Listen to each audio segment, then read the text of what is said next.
Os resultados são importantes, os números são importantes, sim. Mas nós nunca vamos chegar a esses números se a gente não conseguir tocar o coração das pessoas.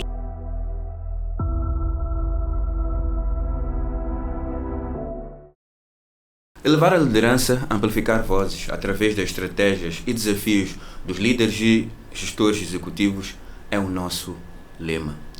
Eu sou o Preto, sejam mais uma vez bem-vindos ao Caminhos do Executivo. Eu sou o Gustavo. Hoje voltamos a mergulhar em aspectos de liderança e gestão executiva. Trazemos um executivo a este episódio, o Pedro, com cerca de 17 anos de atividade na Vodacom Moçambique, uma pessoa que dedica-se com ênfase a questões relativas à liderança e gestão executiva, quer no seu dia-a-dia de trabalho, quer também como uma espécie de hobby. Pedro é uma pessoa com definição orgulhosa por ter nascido em África, e vamos explorar aqui neste episódio, além das questões de liderança e gestão executiva, este aspecto do orgulho de ter nascido em África e o fato de que isso, nascido em África, pode ter influenciado na carreira que seguiu. Pedro, bem-vindo. Obrigado por estar aqui connosco e ter este tempinho para discutirmos estes pequenos aspectos. Eu começava com uma pergunta de base. O que é liderança? Bom, em primeiro lugar, parabéns pelo programa e pela iniciativa. Em segundo, muita honra, muito honrado pelo convite e muita gratidão também. Para mim, liderança, acima do servir as pessoas, é sentir as pessoas, perceber a essência de cada uma delas holisticamente, perceber os seus contextos de vida, porque tendo essa percepção fica sempre muito mais fácil despertar o potencial que se calhar nem elas sabem que têm, e é mais fácil também perceber como é que elas podem trilhar o seu caminho alinhado àquilo que são os objetivos da organização, de uma forma que seja inspiradora para elas próprias. Ok. E no contexto de liderança, das definições que deu e dos tipos de liderança que existem, onde é que o Pedro mais se espelha? O que é que aplica mais no seu dia-a-dia e por que razão? É assim, eu compreendo que nós na verdade temos este conceito de existirem diferentes tipos de liderança, e na realidade eles existem. Eu normalmente gosto de dizer que o meu estilo de liderança é ser eu mesmo, eu próprio. Eu, a nível de liderança, muitas vezes meto os pés pelas mãos todos os dias, mas por outro lado eu tento ajustar aquilo que é a atenção que eu tenho que ter com as pessoas, em diferentes contextos, exercendo os diferentes estilos de liderança. E o que é que eu quero dizer com isto? Muitas vezes é importante fazer um coach, muitas vezes é importante estar ao lado das pessoas para ajudá-las a trilhar o caminho, outras vezes é importante mostrar exatamente qual é a direção, outras vezes é importante chamar a atenção, outras vezes é importante puxá-las. Então é uma variabilidade e uma dinâmica de estilos de liderança. Portanto, eu normalmente gosto de dizer que a liderança sou eu próprio, naquilo que é a minha autenticidade e a minha honestidade para com as pessoas. E tem sido eficaz esta forma de liderança que adotou, sendo eu próprio? Eu vou responder a essa questão com um exemplo. Nós obviamente, isto é a nível das grandes organizações, acredito que existe sempre, no contexto organizacional chamam People Survey, ou é basicamente para medir o pulso da organização. perceber o que é que as pessoas acham da organização, como é que as pessoas se sentem, etc. E certa vez, isto já foi há alguns anos atrás, eu tive o meu supervisor, ele mostrou as estatísticas a nível do survey que foi feito e eu estava no topo das estatísticas. E ele disse, ok, nós precisamos de perceber o que é que tu fazes. E essa foi uma pergunta extremamente difícil para mim, porque na realidade não havia nenhum guideline, nenhum by the book que eu pudesse partilhar com ele. Eu disse, eu acho que a única coisa é haver um interesse genuíno pelas pessoas. E havendo esse interesse genuíno, existe uma série de oportunidades que se abrem a nível de liderança. Portanto, respondendo à pergunta, acredito que eu tenho sido eficaz naquilo que é a atenção que eu preciso de ter para com as pessoas, mas também aquilo que são os resultados que são entregues. Acha que tem faltado essa capacidade nos outros líderes que têm convivido consigo, essa questão principal que mostrou, que é basicamente o amor pelas pessoas? Sim, a resposta mais exata é sim, porque eu acho que nós estamos num mundo extremamente capitalista e num mundo cegamente virado a resultados. E o mundo cegamente virado para resultados é basicamente medir os números. Mas em situações de dificuldade, muitas vezes não são os números que salvam uma organização, mas sim são as pessoas. Então, eu acho que falta um bocado de tato, falta um bocado de atenção e eu diria que falta um bocado de disponibilidade da liderança. A liderança está muito ocupada em ser ocupada, ou em estar ocupada. E existe muito pouco tempo para interagir, para fazer engagement com as pessoas, para estar perto delas, para perceber o que é que se passa na vida delas. E eu acho que essa é a mais-valia, porque fazendo isso as pessoas depois têm níveis de produtividade que são incalculáveis, diria eu. E falando agora um bocado de liderança executiva, no contexto moçambicano, referenciando o que são as nossas empresas em Moçambique e os tipos de líderes que temos à frente dessas empresas, o que é que o Pedro vê como as grandes dificuldades, em termos genéricos, não específicos, comuns destes líderes todos que estão à frente destas empresas? O que é que acha, que, na sua opinião, que são as dificuldades que eles têm como líderes executivos e o que é que seria as possíveis soluções? A primeira grande dificuldade que eu vejo é perceber exatamente o que é que a gente quer dentro de cada organização. Okay? Perceber qual é a visão estratégica de tal forma que a organização continue a ser relevante no presente momento como no futuro. Nós estamos num mercado extremamente competitivo, em que os comportamentos do consumidor mudam de um dia para o outro, e o que eu vejo como sendo extremamente difícil é essa adaptabilidade. Okay? Nós, por vezes, parece que queremos forçar alguma coisa a nível daquilo que é a visão estratégica, e muitas vezes pecamos em perceber quais são os trends, para onde é que o mercado está a ir.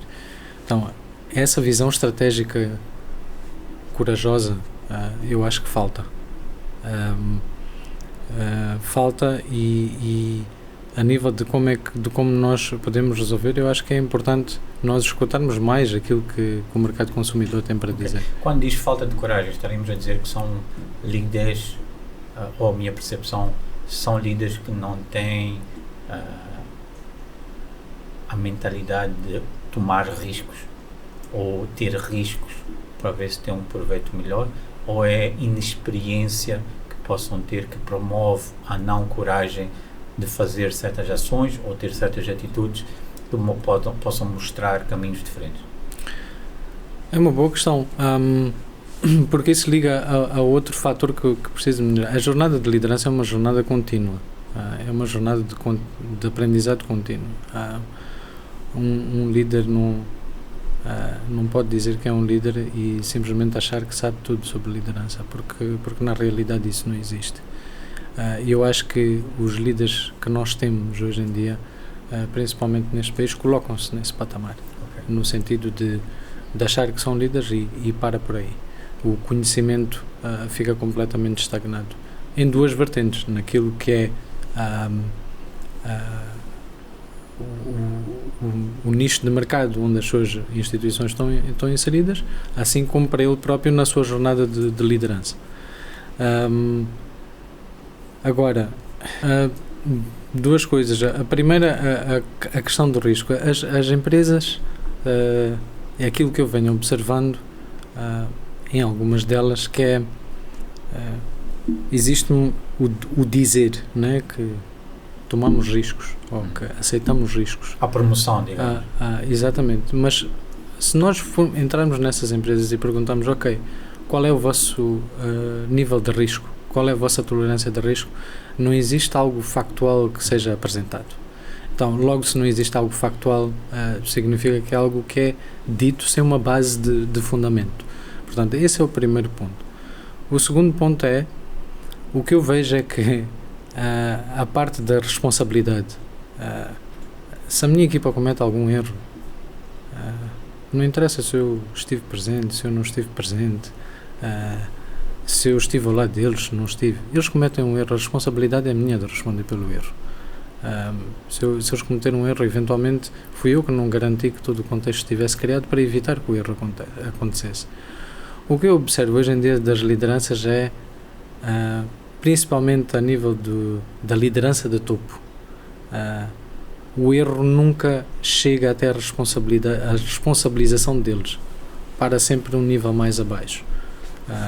É por isso que muitas vezes eu digo, às vezes as lideranças de topo parecem-me serem lideranças intocáveis, exatamente porque não, aquilo que é exigido de cada uma das pessoas a nível, precisam ter responsabilidade, o que chamam ownership, accountability, seja o que for, mas quando é a parte de cima isso não existe. Então eu acho que é um ponto de Isso é uma outra questão, que é o fator da liderança emocional dos executivos. Esses executivos de topo, acha que do lado deles é uma questão de se autoprotegerem-se e não se quererem responsabilizar, assumindo que por baixo deles existem outros líderes que têm que tomar, neste caso, a culpa ou a responsabilização de alguma ação ou de alguma decisão menos acertada? Acha que pode ser um fator que eles puxem para baixo por forma que não chegou a mim, então eu não tenho que me responsabilizar? Sim, antes da inteligência emocional que o Gustavo fala, a base para mim é a inteligência espiritual. A inteligência espiritual questiona o sentido da vida, questiona o propósito das coisas, questiona a minha existência, questiona porque é que eu faço aquilo que faço, qual é a principal razão. E na verdade, ter a dimensão do que é a inteligência espiritual e ter a dimensão daquilo que me leva ao meu autoconhecimento, eventualmente depois é o que despoleta a tal inteligência emocional, e que eu acredito que novamente a liderança existe muito ruído no seu dia, muito corre-corre, e não tem tempo para parar e refletir sobre isso. E portanto eu não vejo muitos líderes atualmente que tenham a tal inteligência emocional, eventualmente porque se calhar eles não acham que têm que fazer isso. Eu tenho uma rotina no meu dia em que eu reservo 30 minutos no final do dia para percorrer o que foi na realidade do meu dia, quais foram as decisões, quais foram os meus sentimentos perante alguns contextos no qual eu estive inseridos, porque que eu tive esses sentimentos, onde é que eu não tive uma boa interação, porque que eu não tive a boa interação, como é que isso me afetou, como é que isso afetou o meu poder de decisão, como é que isso interferiu na outra pessoa.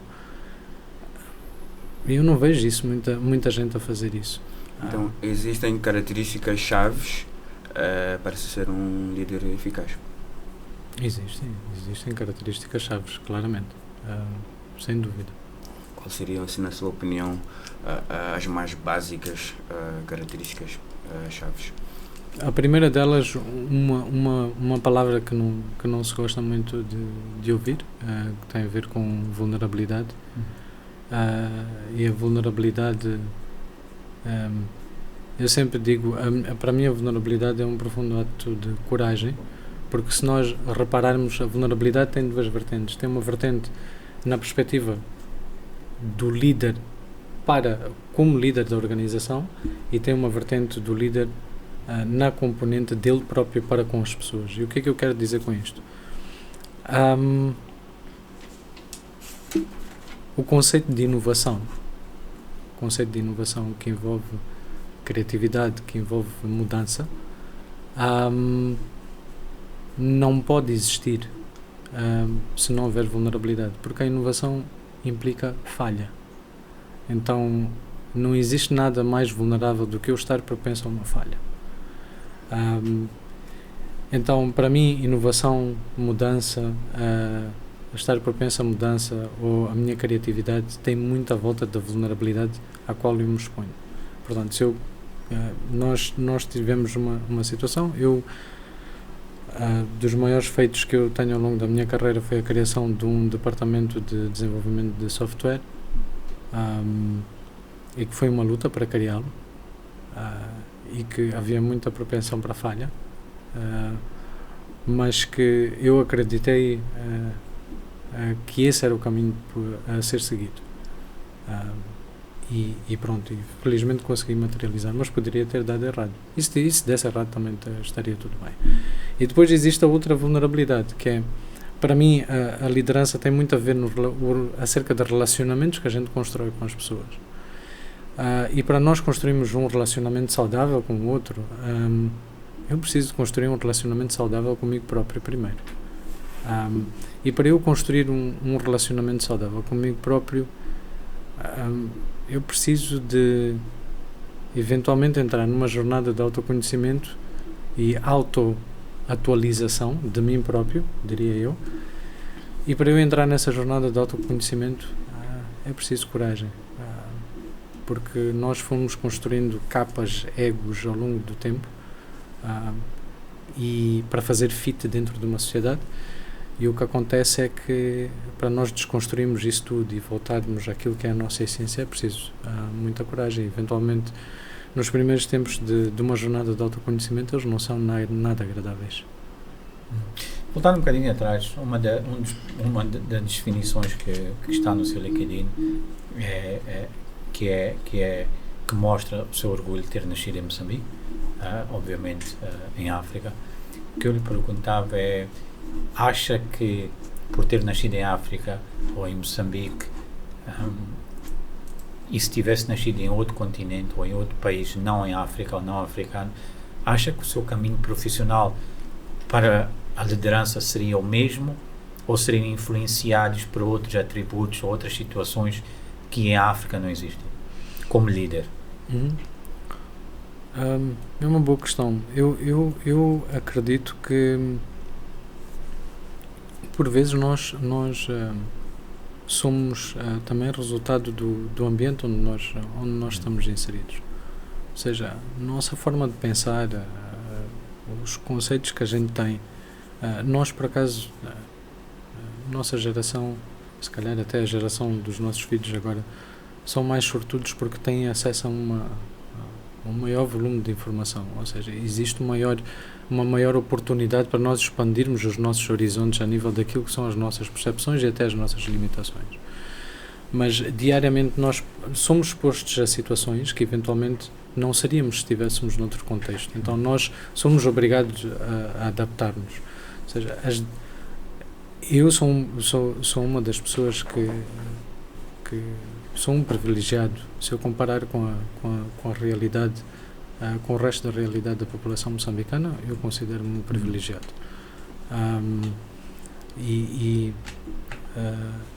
Sou um privilegiado porque também tenho um emprego, tenho uma família, tenho um teto, tenho comida na mesa. Mas eu tenho perto de mim uma realidade que eventualmente eu não teria noutro contexto. Então, obviamente, isso faz-me líder, faz-me um líder diferente. E é interessante que o Gustavo faz essa pergunta, porque recentemente eu fui exposto a uma afirmação que é porque as pessoas têm tendência a pedir sempre mais dinheiro. É sempre, o colaborador exige sempre, e nós temos que parar de exigir e temos que começar a entregar mais, etc, etc. Ora, é importante desconstruir o que é que está por detrás dessa exigência de pedir mais dinheiro. Como eu disse, as pessoas que estão em cargos executivos, em cargos de liderança, muitas vezes não sabem a realidade das suas pessoas, não sabem aquilo que as pessoas passam, não sabem o que custa as pessoas saírem de casa, não sabem a dinâmica da vida dessas pessoas, não sabem o contexto. Nós temos uma cultura em África que muitas vezes uma pessoa cuida do pai, cuida da mãe, cuida da avó, cuida do tio, cuida do irmão, cuida de muitas pessoas. É um super-homem sem capas. Exatamente. E muitas das vezes esta questão do o que há para mim não é uma questão feita no sentido de aproveitamento. É uma questão feita porque existe uma necessidade por detrás. Então, esta compreensão que é importante haver do contexto onde a gente está inserido tem uma influência naquilo que é a nossa liderança, se a gente quiser. Porque lá está, há líderes que podem dizer, isso não é meu problema. E pronto, é um estilo de liderança que é importante respeitar, mas esse estilo de liderança vai ter as suas consequências. Porque certa vez, houve alguém que me perguntou, e eu recebo essa pergunta do pessoal mais jovem, que é: o que é que me faz trabalhar numa organização durante tanto tempo? E as pessoas confundem isso com lealdade. E é importante perceber este conceito da lealdade, é importante desconstruir isso. Não tem a ver com lealdade. Na verdade, eu acho que nós somos pessoas feitas de hábito. Os clientes são feitos de hábito, não são feitos de lealdade. Por isso é que, para mim, estes programas de loyalty points, etc., isso para mim não resulta. Exatamente porque o cliente é feito de hábitos, não tem nada a ver com lealdade. E, aliás, isto que eu estou a falar não é falado por mim. Existe uma pesquisa de Harvard que fala sobre a lealdade do cliente e vai de encontro àquilo que eu estou a dizer. Mas nós precisamos de mudar um pouco este conceito. E o que eu disse à pessoa é: eu eventualmente trabalho aqui durante tanto tempo, primeiro porque eu identifico-me com um propósito de vida em que eu consigo realizar aqui, e que é um propósito que vai muito além daquilo que é o salário no final do mês. Por isso é que eu acho que quando as pessoas querem trabalhar em algo, as pessoas não devem trabalhar por aquilo que é o salário no final do mês, mas devem identificar um propósito maior que elas próprias, eu diria eu. E no contexto de inspirar e motivar equipas, considerando esta última abordagem de que por vezes os líderes não conseguem compreender porque é que os seus seguidores pedem mais dinheiro, como é que consegue no seu dia a dia, numa situação igual a esta, motivar estas pessoas a conseguirem fazer o mais e melhor da sua atividade sem que seja realmente dada este mais dinheiro que pedem? Como é que acha que pode motivar estas pessoas a esquecerem um bocadinho estes super-homens sem capa, como diz o Pedro, no sentido de elas terem a noção que são acarinhadas pela empresa e percebidas que não há capacidades financeiras, mas se calhar há outras capacidades? Como é que no seu dia a dia, nestes 17 anos que está na Vodacom, de certeza absoluta que já passou por estes exemplos, quais foram as ferramentas, as motivações que o Pedro usou para responder a estas questões? Eu ia acrescentar só um trecho baseado naquilo que disse na pergunta a Gustavo. Como é que o Pedro faz para que o seu colaborador saiba que está ali porque tem um propósito maior. Certo. Grato pela questão. Portanto, existe aquilo que é o salário recebido no final do mês pelo trabalho que ele faz, e existe aquilo que é o salário emocional, eventualmente aquilo que toca mais o coração. E eu vou dar alguns exemplos, talvez esses respondam melhor às questões. Eu quando chego ao departamento onde eu estou, eu faço com questão de cumprimentar um por um. São mais do que 88 pessoas. E não me interessa se eu levo meia hora, uma hora a cumprimentá-los. Eu faço questão de ter esse tempo para cumprimentar as pessoas. Não são todos da minha equipa. Alguns são, outros não são. Mas dentro do mesmo departamento eu faço questão de cumprimentar todos. E porquê que isso é importante? Porque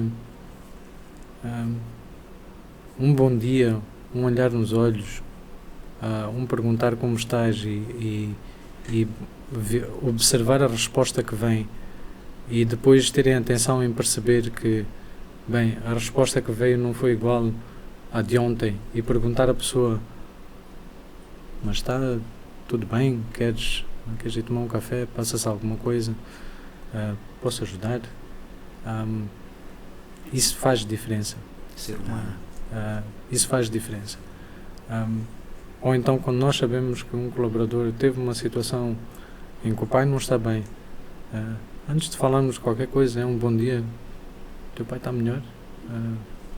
Precisas de alguma coisa? Posso ajudar? Precisas de sair? Precisas de tempo para tratar do problema? Sem antes exigir aquilo que é o trabalho.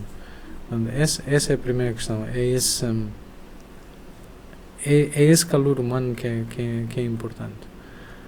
A outra tem a ver com o saber reconhecer. Nós temos ferramentas internas em que formalmente nós podemos enviar um obrigado, formalmente nós podemos dar pequenos rewards, que sim, são monetários, mas são pequenos rewards baseados naquilo que são os objetivos que foram alcançados. Por exemplo, se alguém fez algo fenomenal, eu posso escolher ir ao sistema e dizer: esta pessoa fez isto, está aqui um determinado valor, porque merece.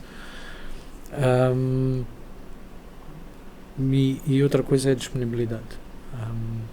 Eu sou capaz de... Percebam bem, porque isto às vezes choca quando eu digo, as pessoas dizem não é possível. Eu tenho 55 reuniões por semana, em média. E essas 55 reuniões, estou a falar de reuniões até aquelas em que chocam umas com as outras. Portanto, se eu contar, são 55. E muitas das vezes eu não atendo a uma reunião porque existe alguém que quer falar comigo. Há dias em que eu passo o dia todo a falar com as pessoas. Mas é porque elas precisam. Eu depois hei de lidar com o trabalho, daquilo que são as minhas entregas, eu lido depois e eu hei de assumir essas consequências. Mas eu tenho que estar ali para as pessoas, porque estas pessoas passam por muito e estas pessoas sacrificam-se bastante. É por isso que eu digo, eu eventualmente estou mais perto daquilo pelo qual elas passam, e eventualmente existe esse contexto não é visível à medida que as posições vão subindo. Ok. E voltando um bocado atrás, falando sobre liderança, sendo uns tópicos e posições que estão a surgir, entre aspas, na moda em Moçambique, vemos um crescimento muito, muito grande em plataformas digitais, principalmente no LinkedIn, de jovens que aparecem com discursos sobre liderança. Acha que nós temos muitos líderes de LinkedIn que não temos a mesma capacidade de ter esses líderes nas empresas? Claramente, e principalmente agora, e eu fiz um post recente sobre isso, a falar dos... porque assim, o ChatGPT, se nós repararmos, ele tem ele tem um formato de dar as respostas. Ele segue um formato, ele segue um padrão. E quem for bastante atento consegue perceber que ali há um formato. E porquê que eu ligo isto à pergunta que o Gustavo fez? Porque nós temos posts que não são genuínos. Temos posts que a gente sabe que não são daquelas pessoas. Claro. E é preocupante. Porque algumas destas pessoas eu conheço. E eu consigo perceber que o pensamento que a pessoa está a ter é diferente daquilo que fez o post. Então, das duas, uma, ou a pessoa não é aquela pessoa quando está naquele contexto onde eu tenho a presença da pessoa, ou então a pessoa não é aquilo que está a querer mostrar no LinkedIn. Acha que isso pode influenciar a forma como estes líderes possam procurar inspirações para aplicar no dia a dia como líderes nos seus setores de trabalho? Ou por outra, vê a questão do ChatGPT como negativo para profissionais de liderança? Absolutamente, não vejo. E acho que o ChatGPT é uma boa ferramenta se a pessoa realmente quiser seguir aquilo que está ali. Mas o que eu sempre digo é, muitas vezes nós temos que construir a nossa imagem mediante aquilo que nós somos. O ChatGPT vai mostrar aquilo que é o mais correto, aquilo que é a teoria, aquilo que é agregado por uma sequência de inputs que existem a nível do que existe, dos dados que existem na internet. E por isso é que é importante fazer um escrutínio para perceber se aquilo faz sentido para mim ou não. Eventualmente há respostas do ChatGPT sobre certos assuntos com os quais eu tenho um conceito diferente. Sim. E eu tenho que ter a capacidade de trilhar o meu caminho a nível de liderança. Nenhum caminho de liderança é igual. Sim. E mesmo no ChatGPT sempre tem a questão dos prompts que põe para o tipo de resposta que está lá. Né? Exatamente. Por exemplo, está à procura de algo sobre liderança e não referencia, por exemplo, o país ou o continente ou a cultura que existe, ele vai dar uma questão genérica. Exatamente. E é isto, eu chamo esses líderes copy-paste. Porque nem se dão ao trabalho de retificar, e se for a ver também o ChatGPT, quando há contextos em português, é português-Brasil. Exatamente. Mas eu acho que é como tudo. Eu acho que esse chat deveria ser usado simplesmente como uma base. E depois tu claramente tens que desenvolver. Então isso me leva a uma outra questão, que habilidades e competências os líderes executivos devem possuir. Eu se calhar fazia essa pergunta, mas em dois contextos. O que é que era no passado e o que é atualmente? São as mesmas habilidades? Vê o Pedro que no passado eram necessárias outras e agora estamos num contexto diferente, então outras são aplicadas. Nesses dois contextos. Eu acho que depende muito também do contexto em que a organização está. Quando uma organização inicia, por exemplo, está a iniciar, eu tive lideranças altamente ditatórias, mas que me ensinaram uma ética de trabalho que hoje em dia eu não vejo. Uma ética de trabalho que de perseguir um objetivo a todo custo, aquela sede, exatamente, mas era uma liderança ditatória, era uma liderança onde eventualmente eu fui despedido sei lá quantas vezes, né? Mas era uma liderança, apesar de ter sido ditatória, era uma liderança também extremamente protetora naquilo que era a equipa, mas era uma liderança necessária para o início de uma jornada. À medida que isso vai alterando, outros estilos de liderança já mais virado para as pessoas são necessários. Agora, há aqui um ponto que eu acho fundamental trazer para a reflexão, que é, hoje em dia, nós estamos num mundo que é extremamente... Eu lembro-me das palavras de Miyakoto, em que ele ele diz que nós estamos num mundo onde tudo é efêmero, tudo nasce já morrendo, tudo é transitório. E é um mundo que gera muita ansiedade. Portanto, neste momento, de agora em diante, para mim, uma das questões essenciais é o líder como um coach é importante. E quando eu digo é importante, existem vários exemplos que nós podemos citar do que é ser um líder como um coach. Um líder como um coach é eu ter uma situação em que alguém chega ao departamento e eu consigo perceber como a pessoa chegou, a pessoa senta-se, e estávamos mesmo frente a frente, a pessoa tem uma conversa desagradável ao telefone com outro colega, e eu normalmente sou muito de tirar notas, e eu comecei logo a tirar as notas. E a pessoa levantou-se, olhou para mim, diz: não, ligaram agora do departamento X, eu não vou fazer o trabalho. Eu disse: tá bem, não faças, não tem problema, se é isso que tu achas que deves fazer, não faças. Entretanto, o colega com quem essa pessoa discutiu veio ter com ele, lá conversar. Às 15 horas a mesma pessoa disse: eu já entreguei o relatório que tinha que entregar.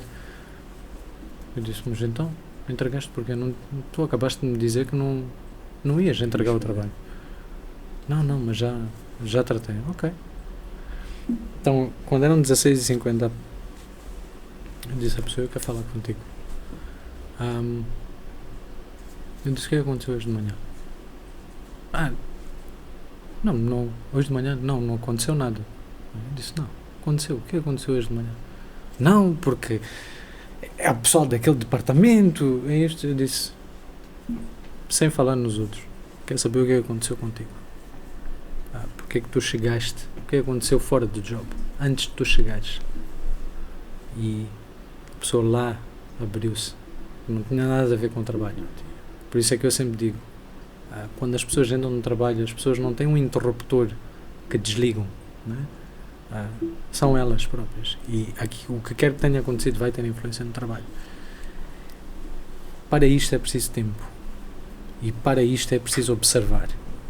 Portanto, Leader as a Coach, para mim, é o agora, é o futuro, é o que vai sempre trazer resultados daqui em diante. Outro ponto tem a ver com um aprendizado contínuo.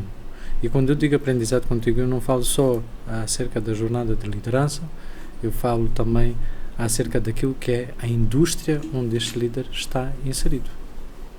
Não é? O líder não tem todas as respostas. Então, ele precisa de ir aperfeiçoando aquilo que é o seu conhecimento, principalmente para aqueles que estão envolvidos numa área de tecnologia. Esses então ainda mais, porque o mundo atual e o mundo futuro é tudo em volta de tecnologia. Por isso é que eu tenho um princípio, e se calhar alguns líderes não vão muito apreciar isto, mas eu dou um exemplo e não estou especificamente a focar-me nessa posição, estou a usar como exemplo. Se nós olharmos, por exemplo, para um CFO, o CFO toma decisões financeiras baseadas em números, não é?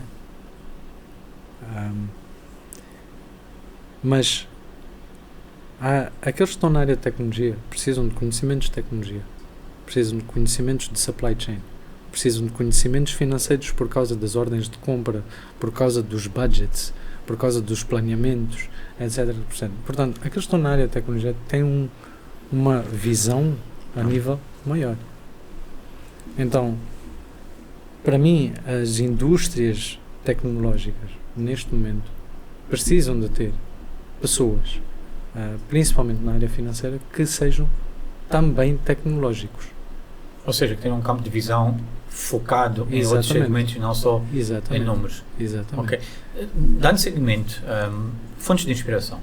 Onde é que o Pedro vai buscar as suas fontes de inspirar-se e de aprender, quer sejam locais, quer sejam regionais ou internacionais?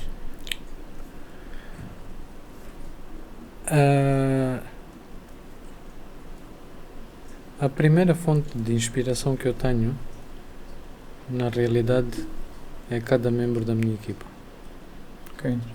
Eles são pessoas com quem eu aprendo todos os dias. São pessoas que também seguram o barco por mim. São pessoas que têm histórias de vida diferentes das minhas. E cada um deles também tem uma história inspiradora para contar. Portanto, as minhas fontes de inspiração, na realidade, são eles. Localmente, eu tenho várias fontes de inspiração.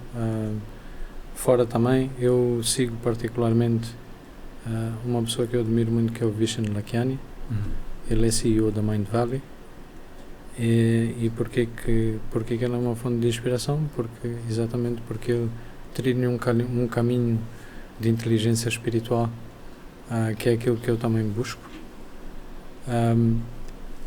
E ele tem um conceito de educação, tem um conceito de liderança que é diferente de todos os outros. Para quem já leu os livros do Código da Mente Extraordinária, consegue perceber de onde é que vem isso. Recentemente eu tenho aprendido bastante e tenho, aliás, ouvido nos últimos tempos Jesse Wang, que é o CEO da NVIDIA, porque ele tem perspectivas e conceitos com os quais eu me identifico totalmente. Então, sim, essas... Okay.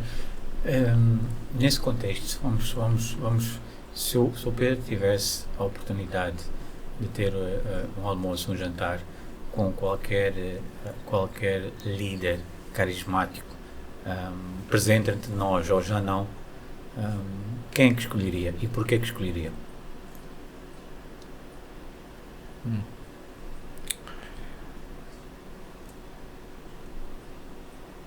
Interessante. Na verdade, eu nunca me tinha feito esta pergunta antes. Mas eu sinceramente gostaria de um dia sentar-me com Steve Jobs. Exatamente porque ao passo que dizem, pronto, referem a alguns trechos que ele tinha uma liderança muito ditatória, mas ao mesmo tempo ele transmite uma liderança extremamente inspiradora e, obviamente, de extremo sucesso. Então, as perguntas que eu tinha exatamente para perceber o porquê destes dois mundos, né, que a mim me intriga, porque ele conseguiu construir uma companhia de garagem para uma multinacional e obviamente e isso até hoje é se calhar dos speeches que eu mais vejo todos os dias, quase, e sempre tento retirar algo, que é aquilo que ele fez para os alunos de Stanford, em que ele fala de morte, em que fala de conectar os pontos.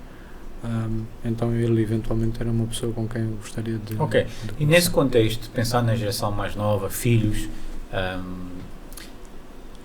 como é que acha que a falta de um espelho nesta vertente, tipo Steve Jobs, Nelson Mandela, Samora Machel e por aí em diante, como é que acha que esta geração dos nossos filhos poderá se tornar líderes melhores do que esta nossa geração, com esta falta destas pessoas que a gente pode se espelhar e encontrar motivação pelos seus feitos?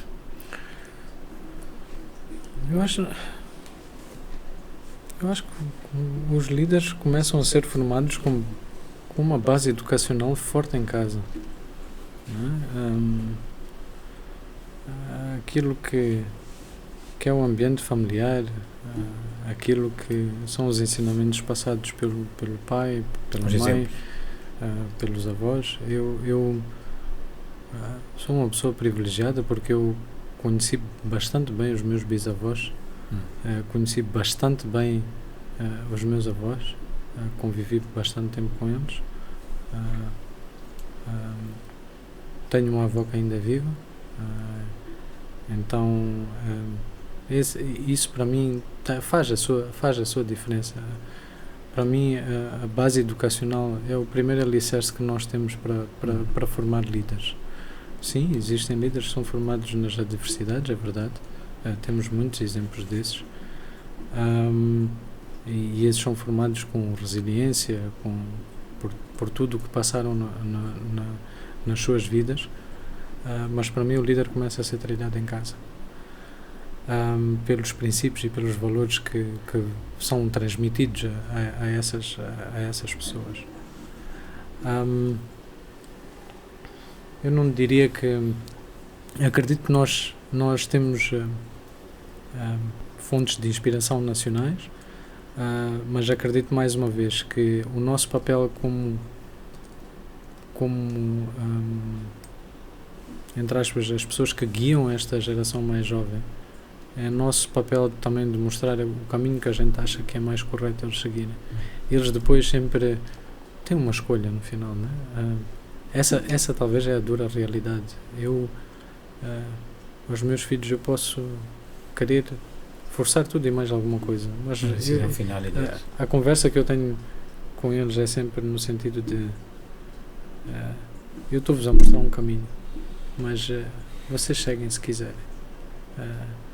Claro que depois a única coisa que eu digo é que é importante sabermos assumir as consequências. Nós temos uma responsabilidade. Questão da responsabilidade. Exatamente. E esta é a mesma conversa que eu tenho com os membros das minhas equipas, né? Eu posso vender-lhes a visão, eu posso vender o mundo, tudo e mais alguma coisa, mas no final eles têm uma escolha. Eles Sim. seguem ou não seguem, e depois disso há de ter os seus resultados. Nós em Moçambique vive-se muito a questão de queremos o emprego, mas não o trabalho. Acha que nós temos esta lacuna grande de não sabermos responsabilizar-nos das tomadas de decisões que a gente toma, ou acha que é convenientemente arranjar sempre um culpado o melhor caminho? Claro, arranjar um culpado é sempre o melhor caminho. Mas, na verdade, lá está. Tudo depende do contexto onde nós estamos inseridos. Se houver um contexto em que a responsabilização não é assumida, é o que nós vamos criar. Eu digo, nós, em todas as áreas da nossa vida, nós somos aquilo que a gente pratica. E dependendo do que a gente pratica, nós seremos muito bons a fazer isso. É por isso que eu sempre digo muitas vezes, se nós praticarmos estar sempre distraídos ao telefone, nos WhatsApps, nos Instagrams e não sei quantos, eventualmente nós seremos muito bons nisso, porque é o que a gente pratica. Então, esta cultura da não responsabilização, na verdade, tem duas formas da gente interpretar. Por exemplo, eu normalmente partilho com a equipa, nós merecemos todos os créditos do mundo. Todos. Desde que, quando nós metemos o pé na poça e fazemos alguma coisa que não está certa, nós também saibamos assumir aquilo que é a nossa responsabilidade pelo que a gente não fez certo. E temos muitos exemplos. Então, é importante haver estas conversas. A cultura da responsabilização, eu não associo a responsabilização a uma penalização. Sim. Mas um líder tem que ter resiliência para saber aceitar quando é que a decisão foi errada, quando é que ele não procedeu bem, e para isso existem ferramentas, né? Nós aqui em Moçambique temos uma cultura em que as pessoas não falam, é algo extremamente problemático. Muitas vezes as reuniões, eu tenho sessões de engagement com a equipa, muitas vezes, hoje já falam mais, mas o que é importante é criar um ambiente de constante feedback a nível daquilo que é a minha performance como líder. Porque o que eu quero é a equipa também exige as responsabilidades da minha pessoa, que é para eu poder fazer o meu trabalho também da minha forma, que é para eu poder evoluir nesse meu papel. E antes do Pedro fazer a última questão, falou um bocadinho aqui, que normalmente gasta por semana ou tem por semana cerca de 55 reuniões, vamos considerar 1 hora por reunião, 55 horas, mais as outras afazeres profissionais. Como é que o Pedro, como profissional, líder executivo, consegue encontrar tempo para ser líder em casa, no sentido de passar o tempo com a família, tempo de qualidade, este ensinamento que passa aos filhos, o tempo de sentar com ele, como é que consegue consolidar o tempo profissional com o tempo pessoal passado com a família? E o que é que mais preserva em termos de este tempo com a família? Essa é uma boa questão, porque principalmente a minha filha mais nova, ela diz que eu trabalho muito. E muitas vezes eu já tive situações em estar em reuniões à mesa e ela ser a pessoa que olha para mim e diz: mas pai, tu tinhas combinado que nós não temos telefone na mesa. E é interessante ver as novas crianças que nascem agora, nascem com essa predisposição, né, de perguntar, de questionar, que é algo que nós como adultos não podemos matar. Eu normalmente tenho alguns hábitos. Eu antes, agora já não, mas antes eu, por exemplo, era a pessoa que ia deixar o almoço na escola. Antes era a pessoa que ia buscá-las à escola. Hoje vai a minha esposa, mas, por exemplo, sexta-feira é meu dia de ir buscar elas à escola. E são coisas pelas quais eu não abdico. Isso de agir buscar. Sempre que elas precisarem, ou hoje, por exemplo, eu não abdico de fazer. Porquê? Porque para mim é importante não haver motoristas, não haver... Eu tenho que garantir que eu faço esse... Não é sacrifício, mas é...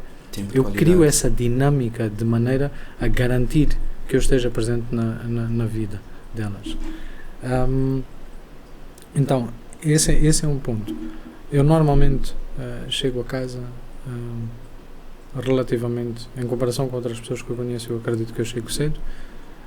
Então eu consigo ter conversas com a esposa, consigo conversar um bocado com as minhas filhas, consigo garantir que elas vão dormir, pelo menos comigo a dizer boa noite.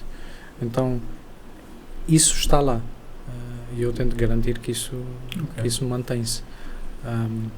Obviamente depois há dias em que eu eventualmente tenha que trabalhar durante a noite, acontece com alguma frequência também, mas por exemplo fins de semana eu garanto que tento fazer os possíveis para não estar a trabalhar.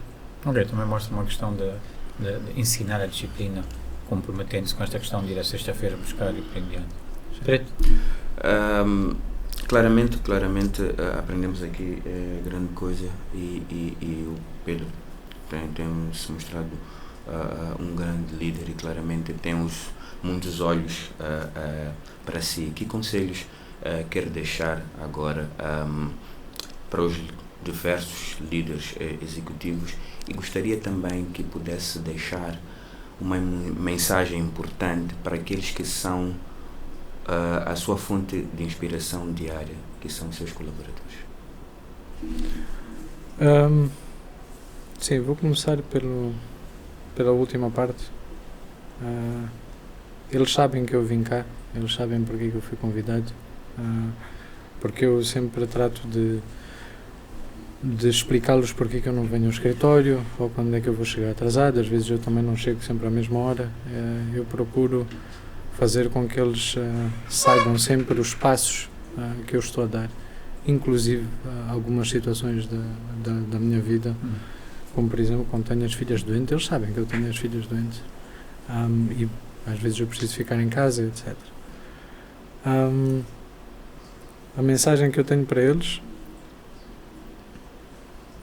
é que existem poucas palavras para eu demonstrar a minha satisfação e o meu agradecimento, acima de tudo pelos que foram membros da minha equipa, os novos membros que eu tenho agora, mas que todos eles, que eu tenho a certeza que eles fazem o melhor que podem com o que conseguem fazer no momento, porque nem todos os dias a gente está apto para trabalhar, mas mesmo assim eles estão lá. Então, uma coisa que eu procuro não duvidar é daquilo que é o esforço e dedicação e profissionalismo que eles têm. E no dia que eu duvidar, obviamente eu hei de levantar questões e eles vão de saber. Mas eu tento ser o mais transparente e factual quando eu tenho que fazer essas intervenções. Por isso, para eles, o meu simples obrigado, porque continua a ser um simples obrigado. Na verdade, eu faço parte de um departamento de tecnologia. Muitas vezes quem está na linha de batalha a fazer atividades à noite, a implementar serviços, novas plataformas, não sou eu, são eles. Então para eles acho que é mesmo muito, muito simples obrigado, porque mais do que isso eu acho que por palavras eu não consigo explicar. Agora, para os líderes, e acho importante desmistificar aquilo que muitas vezes eu sei que existe essa interpretação, que é achar que eu não sou uma pessoa virada para resultados por causa dessa atenção que eu tenho com as pessoas. E na realidade eu costumo sempre dizer, essa conclusão é uma conclusão muito fácil de se fazer. Eu na verdade sou virado a resultados. Eu tenho, o meu desempenho é medido por resultados que eu apresento. Então eu preocupo-me com os meus resultados, tal como me preocupo também com os resultados da organização onde eu estou inserido. Mas para mim os resultados são importantes, os números são importantes, sim, mas nós nunca vamos chegar a esses números se a gente não conseguir tocar o coração das pessoas. E para mim aquilo que é a experiência do colaborador está diretamente relacionada àquilo que vai ser a experiência do cliente final. Então se nós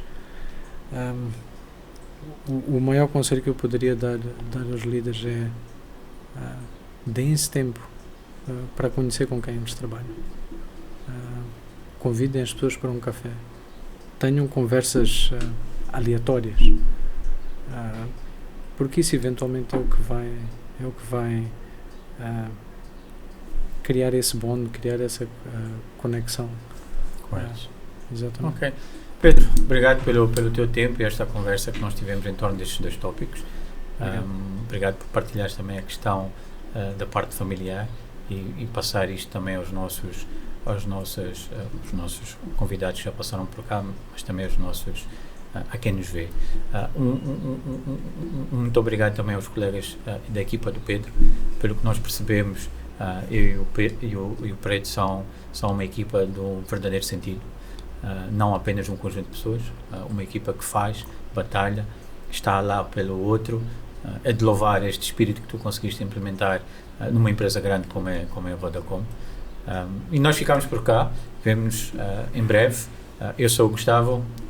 Obrigado, Pedro, por nos ensinar sobre inteligência espiritual e mostrou aqui que é a base para muita coisa, e obrigado por esse ser humano que consegue transmitir para as outras pessoas essa boa vibração. Por isso é que creio eu que cada membro que está a assistir agora está a sentir-se representado por si. Obrigado pelo carinho, obrigado pelo seu tempo. Foi mais um Caminhos do Executivo.